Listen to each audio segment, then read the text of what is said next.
26 августа 2023 года. Ну, уже почти договорились, уже практически сняли санкции, уже нефть Ирана на мировых рынках. А, собственно, к чему это? А давайте мы вспомним не такие уж давние новости, не такие давние старости. Давайте мы почитаем, что ж там было 14 апреля. Нет, давайте что-то свежее глянем. Еще одну новость. Да, нефть упала во второй раз за день после того, как президент Дональд Трамп заявил, что США и Иран приближаются к заключению сделки по ядерной программе Тегерана. Этот шаг может привести к увеличению поставок на рынок, который стремительно приближается к перенасыщению. Вот предыдущую новость мы озвучивали 14 апреля 2024 года, когда была чем-то похожая ситуация между Израилем и Ираном. Ну а это новость 15 мая 2025 года. Хорошие традиции, хорошие новости. Каждый год можно повторять, и люди как-то с ума сойти. Вот ну, теперь-то точно договорятся. В обязательном порядке Иран на нефтяном рынке начнет конкурировать с Россией. Не, ну а с кем? Ну, а с кем? Во-первых, начнет, во-вторых, а с кем? Ну, давайте так. Сам по себе Иран – это, конечно, крупный игрок на рынке нефти, это без сомнения, но, понимаете, с некоторыми оговорками. Например, оговорка следующая. 1,5-1,9 миллиона баррелей в сутки из тех объемов, которые добываются на территории Ирана, идут на внутреннее потребление. Кстати, а сколько там добывается? Давайте глянем. Ну, в разные годы по-разному. В разные годы по-разному. Посмотрим на разные годы. Вот они. Последние лет 10, я надеюсь, наших уважаемых зрителей устроят. Ну, почему 24 года нет? Потому что еще не опубликована статистика по 24 году. Но будет примерно как в 23-м. Разительных отличий не будет. Как видите, объем добычи варьировался. Где-то в пределах 1,5 миллиона баррелей в сутки. В зависимости от текущей ситуации, в зависимости от того, есть санкции, нет санкций. Например, там, где 4,5 миллиона баррелей Иран добывал, это как раз с него успели снять санкции. Вот в 2015 году подписано соглашение по ядерной программе, пошло наращивание объемов добычи. В 2018 году мистер Трамп вышел из соглашения по ядерной программе, пошел спад. Удивительное дело. Собственно говоря, кто недополучил иранскую нефть? Ну, в первую очередь, Европа недополучила иранскую нефть, хотя очень на нее надеялась. Самое интересное, мне вообще вот в этой всей ситуации очень нравится, как европейцы такие: Трамп, может, не надо? Надо. И дальше, как в известном... Там много интриг, они придумывали новый механизм платежей, чтобы не касаться долларов. Они обещали инвестировать в нефтяную промышленность Ирана. Они все делали, правда, потом ушли. Ну, собственно говоря, как это обычно бывает, и все эти обещания, что сейчас с Ирана снимут санкции, все эти потрясающие источники, которые сейчас порешают. Но если Байден не порешал, хотя говорили в 22-м, 23-м году, что порешают, не порешали. Придет Трамп, искусство заключать сделки. Он же бизнесмен, он как заключит, он поговорит, он договорится. Как дела с договоренностями? Веселее всех, кстати, получилось у Shell. Он успел начать строительство СПГ-завода в Иране. Потом ушел, попросил компенсировать ему расходы и еще раз ушел еще дальше. Shell вообще умеет уходить. Вот все-таки это скорее британо-голландская компания, чем голландско-британская. Дело в чем?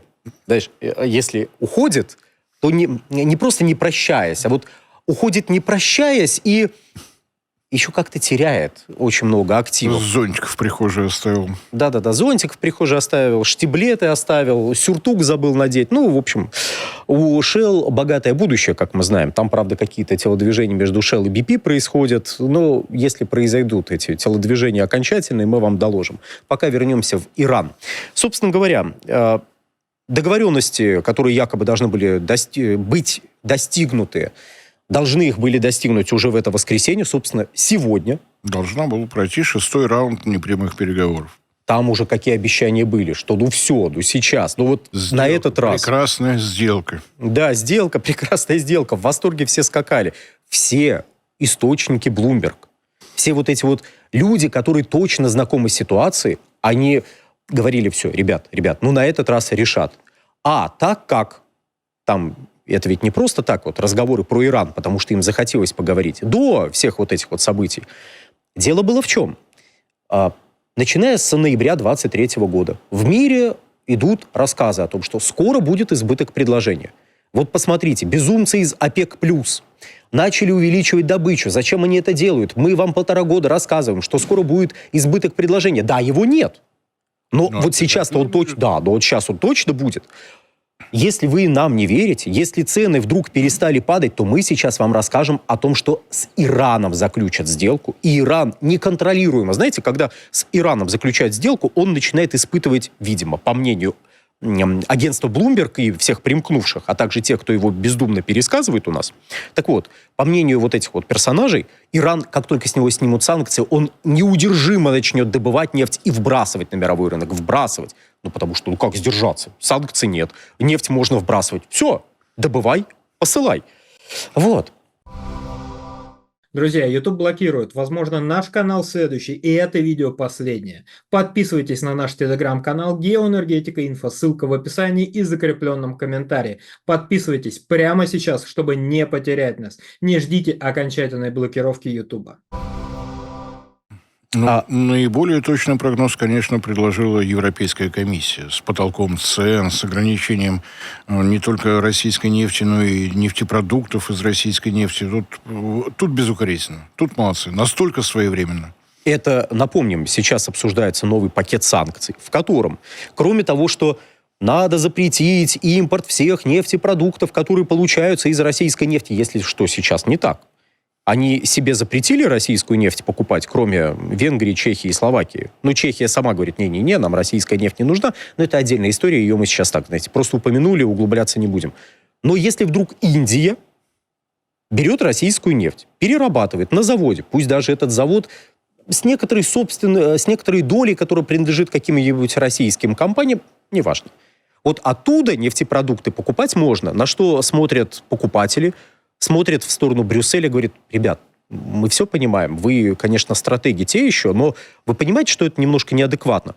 Понимаем, отвечает стратегия из Брюсселя. А давайте мы и так запретим сделать. Вот просто запретим и все. Да, 9 миллионов Индия нам отправляла нефтепродуктов в 2021 году, сейчас 36 миллионов отправляет. Совпадение. Просто совпадение, и вот этих 36 миллионов, видимо, не будет, потому что, И в это время где-то за дверью захихикал Эрдоган. Я боюсь, что и у Эрдогана скажут, нет, вот это дизельное топливо нельзя нам импортировать, потому что оно сделано из российской нефти. А Эрдоган скажет, погодите, все дизельное топливо, которое мы купили у России, потребляется на внутреннем рынке Турции. Точно вам говорю. Вот, посмотрите в мои честные глаза. А это то, что мы переработали у себя, произвели, мы теперь вам поставляем. Тогда ладно, скажут европейские стратеги. Вот, это то, к чему они сейчас готовятся в рамках 18-го пакета санкций. А еще они решили действительно снизить потолок цен. Правда, решили они это, когда цена нефти достигла $60. Многие, будет избыток предложений. Вот эти вот люди ожидали, что будет ниже $60. Кто-то у нас прогнозировал, что $45 будет. Почему бы потолок не опустить в такой ситуации? А тут, пока они решали, и пока они решают, нефть уже 74, 75, 78. До 13 она уверена была 65-66, то есть 10% вверх совершенно спокойно взяла. Да ладно. Вот. То есть... Возвращаемся к пятнице 13 к Ирану, а то мы в Европу ушли. Тут нужно понять, как это все взаимосвязано, а то Иран, Израиль, это все бесконечно можно обсуждать, как обмениваются ударами, но нужен какой-то энергетический контекст. Вот он, как он воздействует на этих людей из Брюсселя. Вот так вот воздействует. Они пока обсуждают, но... Ребят, контекст изменился. Вы это заметили? Кстати, интересно, заметили ли они? Узнаем. Может быть, они отложат вот эти $45 до следующего пакета. Скажут, ладно, так и быть, пока живите. Но потом... Давайте на Ормузский пролив посмотрим, а то что-то мы давно его не упоминали. Кармашек вот такой. Вот. Можем чуть-чуть вот увеличить изображение, чтобы прям... чтобы его приблизить. Название государств слева очень интересно. Да. Собственно говоря, вот у нас Иран, вот у нас Саудовская Аравия, вон там Катар маленький притаился где-то рядом с Саудовской Аравией, Объединенные Арабские Эмираты, ну и прочее, прочее, прочее. Оманский залив, он там где-то имеет место. Собственно говоря, Ормузский пролив, что это за зверь? Вот если вы посмотрите чуть левее, вы увидите Красное море. Красное море было таким хитом новостных лент еще года полтора назад, когда какие-то люди стали обстреливать суда, проходящие через Красное море. Ну и там, знаете, трафик морской несколько снизился. Мы тогда вот в этой студии говорили, ну, трафик-то снизился, но на объемы поставок это никак не повлияет, хотя прогнозы такие были, потому что, ну, если посмотреть, там, знаете, есть рядом Африка, которую, ну, конечно, это дороже, дольше, но можно ее обойти, ну, оплыть и доставить грузы там в Европу или куда вы их везете. Вот. А вот Ормузский пролив – это такой интересный карман, из которого других выходов нету. Ну, в общем-то, насколько мне известно, Ирак не очень такая морская держава, в том смысле, что через него проплыть нельзя. Нету там рек, и каналов. На всякий случай, ширина Ормузского пролива 40 километров. Больше половины – это территориальные воды Ирана, то есть ему там никто не мешает любые действия совершать. Ну, плюс он по берегам немножко мелковат. То есть идти надо строго по центру, по фарватеру. Фарватер получается в территориальных водах Ирана. Ну и давайте глянем, а сколько грузов идет? Ну, любимых наших. Нефти, газа, вот этого всего. Давайте, начнем с нефти. Сколько грузов идет через Ормузский пролив? Ну вот, в 2018 году 21,3. Это что вообще за звери? Это миллионы баррелей в сутки нефти и нефтепродуктов, а также немножечко газового конденсата, которые идут через этот самый пролив. Примерно 75% от этих величин – это нефть и газовый конденсат, ну и 25%, соответственно, это нефтепродукты. Основной поставщик – это Объединенные Арабские Эмираты. Так вот, данные за 2024 год пока подсчитаны только нефть и газовый конденсат, но примерно получается, как в 2023 году, если вот из общих соображений исходить. То есть от 20 до 21 миллиона баррелей в сутки в год через этот пролив идут. И какие же страны? Пролив открыт. Ну, если открыт. Не идут. Ну, да, собственно говоря, кто у нас зависит? Саудовская Аравия, Объединенные Арабские Эмираты, Кувейт, Катар, Иран. Ну, в общем... Оман, да. Не будем забывать чудесный Оман. В общем, зависят практически все крупные игроки на Ближнем Востоке. Ну, есть, конечно, те, кто не зависит, но и от них не очень много чего зависит. А, собственно говоря, вот здесь мы с вами видим, вот, можно вернуть этот слайд, раз уж на то пошло. Вернем этот слайд, если можно. Как обойти Ормузский пролив? Можно ли обойти Ормузский пролив? Ну, так как не только мы тут в курсе про Ормузский пролив, не только руководство Ирана, но и все в курсе про Ормузский пролив и проблемы, то эту проблему стали решать. Проблему стали решать путем... Нет. Ну, верните, что вы делаете? Предыдущий вот слайдик верните с циферками. Так вот, стали решать путем строительства нефтепроводов, которые позволяют обойти Ормузский пролив. В зависимости от географии это будет выглядеть по-разному. Мы потом покажем пока конкретные величины. Саудовская Аравия, нефтепровод Восток-Запад. 7 миллионов баррелей в сутки, по другим данным 5 миллионов баррелей в сутки. Ну, я предлагаю по максимуму считать 7 миллионов.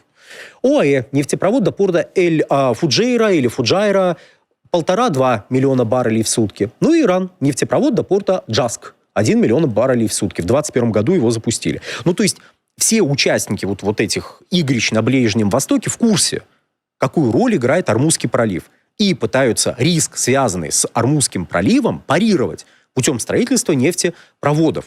Проблема в том, что даже если мы вот все эти величины сложим и представим себе, что... 10 миллионов баррелей – это много.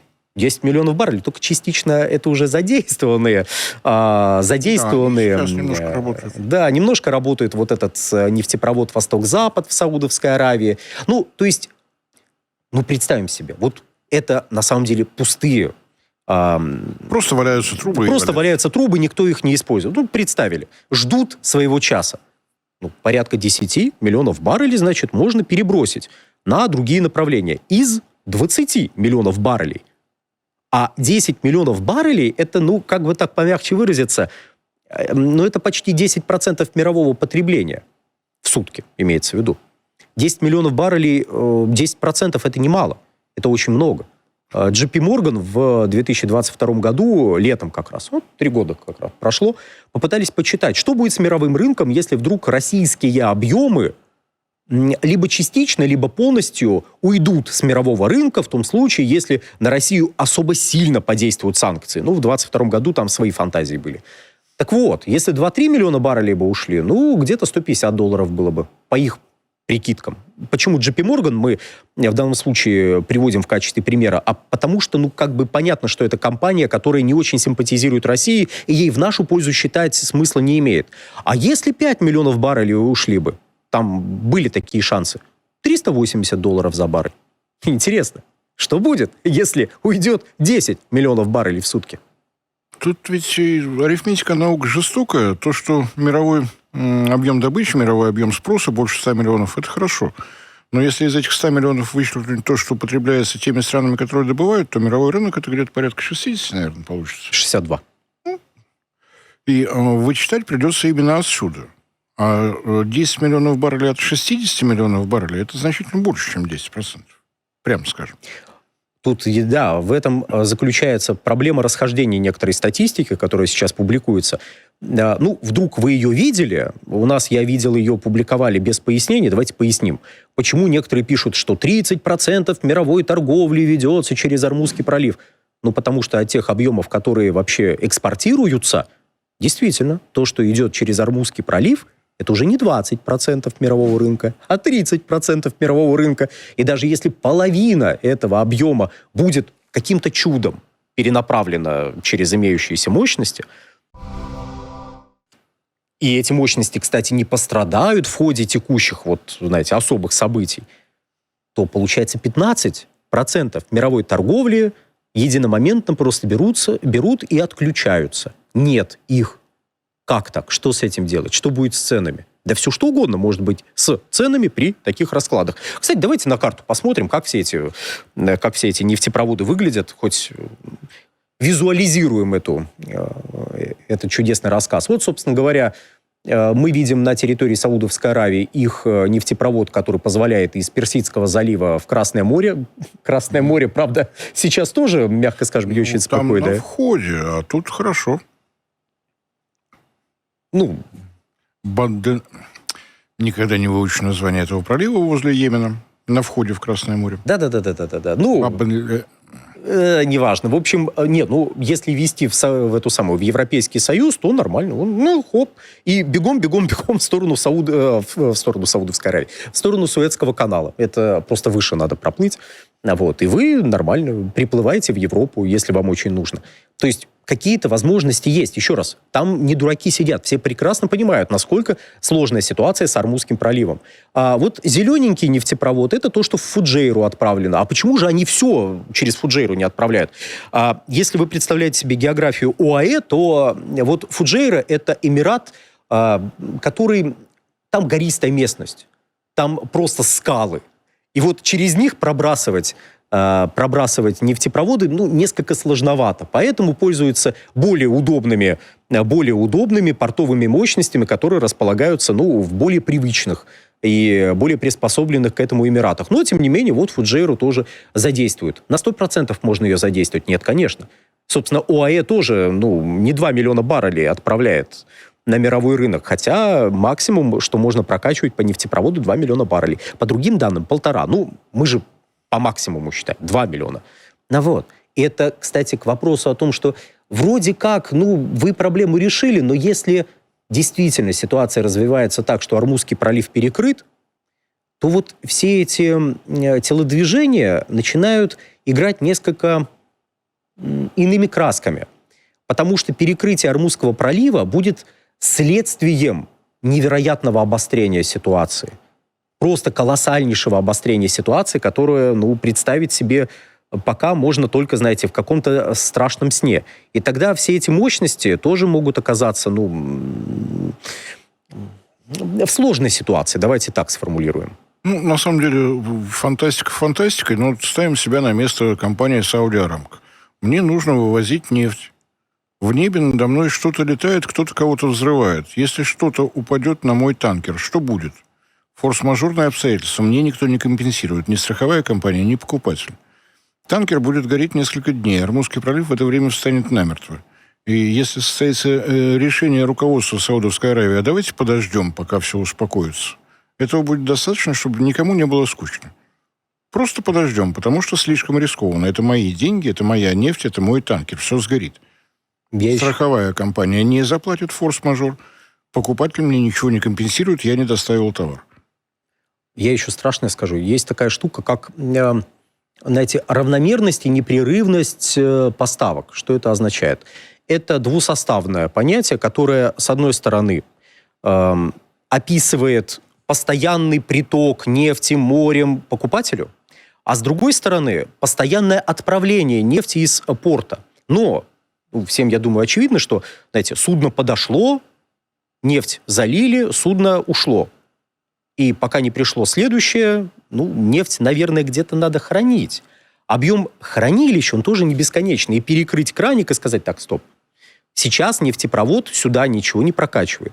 Будет несколько технически сложновато. Поэтому, если даже Ормузский пролив не будет перекрыт, Ираном, если туда что-то будет падать, если там сбили, упало, к нам на палубу, уже неприятно. Страховка выросла, собственно говоря, вот о чем речь. Фрахт вырос и так далее, и так далее, и так далее. Так страховка не выросла, это форс-мажор. Чисто ее страховать не будут. Нет, а для следующих страховка вырастет. Для этого, да, форс-мажор, хотя вдруг они от военных конфликтов застраховались, тогда все, надо будет платить. На следующий раз у тебя возрастает стоимость страхования. Мы это уже проходили, собственно говоря, в 10-х годах подобное было. Подобное было там на рубеже нулевых и десятых. В общем, такое происходило. И даже если не будет перекрыт Ормузский пролив, то вот эта непрерывность поставок может пострадать.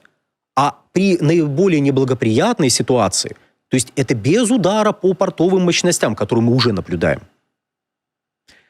может пострадать даже добыча. Потому что в какой-то момент у вас не будет возможности на протяженный довольно период времени отправлять танкеры. Где вы будете нефть хранить? У вас порты не приспособлены для хранения таких объемов, которые к вам будут приходить на такой случай. Вот. И в этом смысле вот все эти нефтепроводы скорее нужно рассматривать как такой краник для того, чтобы, ребят, давайте вот мы этот излишек отправим, мы хоть как-нибудь его запустим на мировой рынок, чем как альтернативу Ормузскому проливу. Нет, альтернативу Ормузского пролива. Но, кстати, тут стоит поправить людей, которые говорят, что, если Иран перекроет, у него ж нет возможности отправлять. Еще раз, у него есть нефтепровод, который там тоже, еще раз, не дураки сидят. Нефтепровод мощностью 1 миллион баррелей в сутки. 1 миллион баррелей в сутки – это объем, который отправляется в Китай, скажем. Это то, что проложено, минуя Ормузский пролив. В 2021 году этот нефтепровод заработал.